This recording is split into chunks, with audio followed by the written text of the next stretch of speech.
A racist deputy pulls over a stranded black man on a deserted back road, barking orders at gunpoint. But this is no ordinary driver. He's a decorated army general, and the cop's badge won't save him now. When backup arrives, the deputy's smug grin vanishes. The Pentagon is on the line, and this traffic stop is about to explode into a national scandal. The showdown is just the beginning. Drop a comment. What shocked you most? Where are you watching from? Don't miss the explosive finale. Subscribe and hit the bell so you never miss a story where power, justice, and revenge collide. Share this with someone who needs to see it. The engine sputtered once, twice, then died with a final wheezing groan. The black Cadillac Escalade, pristine, government-issued, rolled to a stop on the cracked asphalt of Hollow Creek Road, steam hissing from beneath its hood. Inside, the man behind the wheel didn't panic. He'd survived worse. The general, broad-shouldered, his dark skin gleaming under the late afternoon sun, stepped out, adjusting his crisply pressed uniform. 4 stars gleamed on his epaulettes. He surveyed the empty road, the thick pines pressing in on either side. No cell signal. No witnesses. Just the hum of cicadas and the weight of the .45 strapped to his hip. He didn't reach for it. Not yet. A flicker of movement in the rearview. Tires crunching gravel. The cruiser rolled up slow, predatory. The deputy stepped out, mirrored aviators, a sneer carved into his sun-reddened face. His hand rested on his holstered Glock. Well, he drawled. Ain't every day we get your kind out here. The general kept his hands visible. Vehicle trouble, already called for assistance. The deputy barked a laugh. Sure you did. He circled the Escalade, boots kicking up dust. Where'd you steal this? It's mine. Bullshit. The deputy's finger tapped his trigger guard. Hands on the hood. Now. The general didn't move. You haven't asked for ID. I don't need to. The deputy's voice dropped low, venomous. I know a thug when I see one. A beat. The general exhaled through his nose. You've been here before. Not this road, not this cop. But this moment. The moment before the system showed its teeth. He could comply, let this small man feel big. Or he could remind him what power really looked like. Then the deputy made his choice for him. The baton came out fast, cracking against the general's knee. Pain exploded, but the general didn't buckle. Didn't make a sound. On your knees. Spittle flew from the deputy's lips. The general went down slow, tactical. His fingers brushed his boot, where a panic button was sewn into the lining. One press. That's all it would take. But the deputy didn't notice. Too busy yanking cuffs from his belt, grinning like he'd won something. Shoulder stayed where you belong, boy. The general almost smiled. Because 3 miles back, a convoy of Humvees just rerouted. Because the Pentagon's alert system was blinking red. And because the deputy had no idea, none, who he just declared war on. The handcuffs bit into the general's wrists, cold steel against warm skin. Too tight, deliberately so. The deputy leaned in, his coffee and tobacco breath hot against the general's ear. Let's hear that rank again, sir, he mocked, twisting the cuffs another click tighter. Blood trickled down the general's fingers. 4-star general, the older man said calmly, United States Army. The deputy barked a laugh. And I'm the damn Secretary of Defense. He patted down the general's pockets, yanking out his wallet. The military ID flashed, gold insignia, the seal unmistakable. For half a second, the deputy hesitated. Then his lip curled. Nice fake. He tossed it into the dirt, grinding it under his boot. A gasp came from the roadside. The general turned his head slightly. A group of churchgoers had gathered. Sunday service just let out. Phones were out, recording. One woman, elderly, her dress bright as a hymn, met his eyes. Recognition flashed across her face. Y'all best move along, the deputy snarled, hand dropping to his baton. That's General, someone started. The deputy moved fast. He snatched the nearest phone. a teenager's, and smashed it against a cruiser. Glass sprayed. The crowd recoiled. Next one gets a charge for obstruction. The general's jaw tightened. He could have told them then about the transponder in his watch, about the satellite link even now pinging his coordinates to Fort Bragg. But he stayed silent. Let the deputy dig his grave deeper. "Get in," the deputy ordered, shoving him toward the cruiser. The general's bad knee flared, but he moved with dignity, folding his long frame into the back seat. The door slammed, sealing him in stale air and the stink of sweat and gun oil. Through the windshield, he saw the deputy swagger to his buddies, two more officers who pulled up, grinning. "Caught yourself a general?" One sneered. "Gonna be a general pain in my ass," the deputy shot back, lighting a cigarette. Found this in his car. He held up a small baggie of white powder, clearly planted. The other officers laughed. Inside the cruiser, the general closed his eyes. 0322, the ETA blinking in his mind. 3 minutes and 22 seconds since the panic button was pressed. Outside, the deputy leaned against the hood, bragging. "Gonna be fun watching this one beg." Then, faint at first, a new sound. Not cicadas, not laughter. Rotors. The deputy's head jerked up. The general smiled. The first Black Hawk helicopter crested the tree line like an avenging angel, its rotor wash flattening the tall grass along the roadside. The deputy's cigarette tumbled from his lips as 3 more choppers materialized behind it in perfect formation. Before he could react, armored Humvees came barreling down the country road, kicking up a dust storm that swallowed the police cruisers whole. "Jesus Christ," the younger officer whispered, reaching for his sidearm.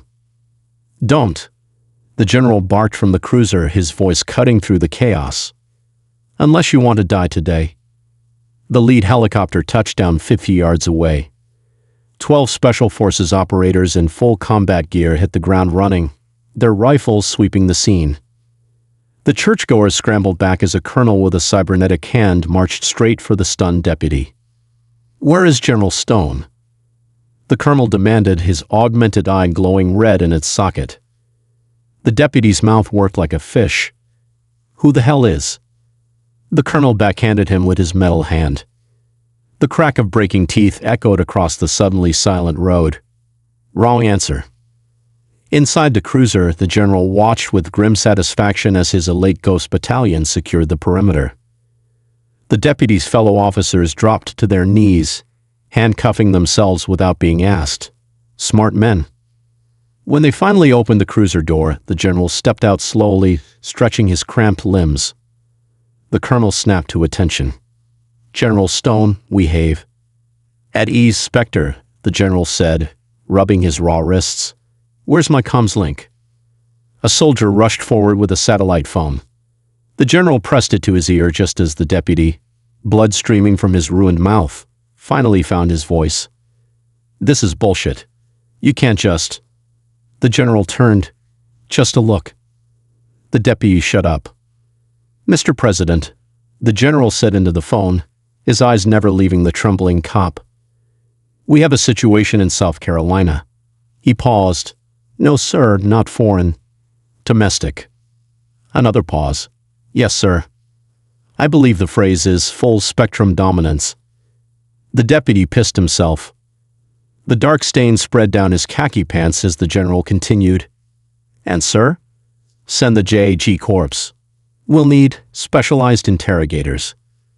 As he hung up, the first news chopper appeared on the horizon. The general straightened his uniform. Time to show America what happened when you messed with one of their own. The sheriff's department never saw it coming. Before the news helicopters could even land, the general's cybernetic colonel, call sign Spectre, had already seized control of the Hollow Creek Sheriff's Office. His Ghost Battalion moved with surgical precision. Servers confiscated, body cam footage extracted, every deputy's service record pulled for federal review. Sheriff Dawson, a bloated relic of the Old South, burst from his office, face purple with rage. "This is my jurisdiction." Spectre didn't blink. His augmented eye whirred, projecting a holographic warrant signed by the Attorney General. Not anymore. The deputy sat shackled to a steel table in the same interrogation room where he'd broken countless suspects. Now the two-way mirror reflected his own hollow-eyed panic. The door opened. Not the general. Not even Spectre. A woman entered, sleek black suit, icy demeanor. She placed a file on the table. Department of Defense, Inspector General. Deputy, she said sweetly, do you know what command responsibility means? His throat clicked. I want a lawyer. She smiled. You're not under arrest. Yet. She flipped open the file. Security footage from his own cruiser played. His boots stomping the general's ID. The planted drugs. The baton strike. See, we could bury you for assaulting a 4-star officer. But we'd rather talk about Hollow Creek PD's habits. A second file slid across the table. Names. Dates. Dozens of wrongful arrests. The deputy's hand shook. Outside, the general stood on the courthouse steps, cameras flashing. His uniform was pristine again, his posture rigid with authority. The crowd, half protesters, half terrified locals, held their breath. Today isn't about me, he began, voice carrying like artillery fire. It's about every traffic stop that became a death sentence, every badge that forgot its oath. He paused, locking eyes with a black teenager recording on his phone. But here's the truth they don't want you to know. He yanked his sleeve up, revealing scars from a Baghdad IED. I bowled for this country, and I'll be damned if I let some backwater bully disrespect that sacrifice. The crowd erupted. The general turned to the sheriff, still sputtering behind the police tape. Oh, and sheriff? Your resignation's due by 800, or we audit every case your department's ever touched. By midnight, the deputy was in federal custody, singing like a canary about departmental corruption. 3 other officers were suspended, their homes raided by Army CID. Hashtag Justice for General Stone was trending globally.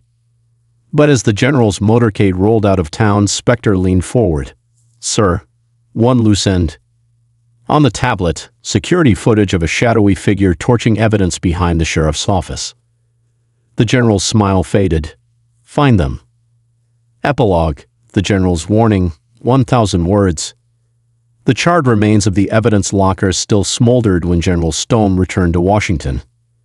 The scent of burnt paper and melted plastic clung to his uniform as he strode through the Pentagon's underground corridors. His dress shoes echoed against the concrete walls, each step carrying the weight of unfinished business. Status report, he barked as he entered the secure briefing room. Spectre stood at attention, his augmented eye flickering with data streams. Forensics confirmed it was professional work, sir. Thermite charges. Only military-grade equipment could burn that hot, that fast. The general's fist clenched. Who? We tracked the arsonist to a private airstrip. Spectre projected a hologram showing a blurry figure boarding a jet. Facial recognition hit on a former Delta operator. Currently employed by Blackwater Ridge Security, the general finished, reading the file. A private military company with contracts in 17 states. Who owns them? Spectre hesitated. That's where it gets interesting, sir. The hologram shifted to display a complex corporate structure, shell companies stacked like Russian nesting dolls. At the center, a single name. Senator James Holloway. The general's blood ran cold. Holloway, chair of the Armed Services Committee. The man who'd blocked his promotion last year. The man who'd called him too radical during confirmation hearings. This goes all the way up, Spectre murmured. The general's secure line rang, a number he knew by heart. Mr. President, he answered. The voice on the other end was grim. Stone, we need to talk. Off the books. As the call ended, the general stared at the hologram. This wasn't just about one racist cop anymore. This was about the rot in the system itself. The kind of rot that had generals retired and whistleblowers buried. Spectre cleared his throat. Orders, sir. The general straightened his uniform. Prepare the Ghost Battalion for deployment? Inspector. Yes, General. Keep this between us. If Holloway's dirty, he's got friends everywhere. He paused at the door, including here. The final image, the general's shadow stretching long across the Pentagon floor as he walked toward his next battle. The war wasn't over. It had just begun. Did the general's fight hit home for you? Smash that like button if you believe in holding power accountable. Subscribe for more explosive showdowns between justice and corruption. And tell us in the comments, should the general take down the senator next?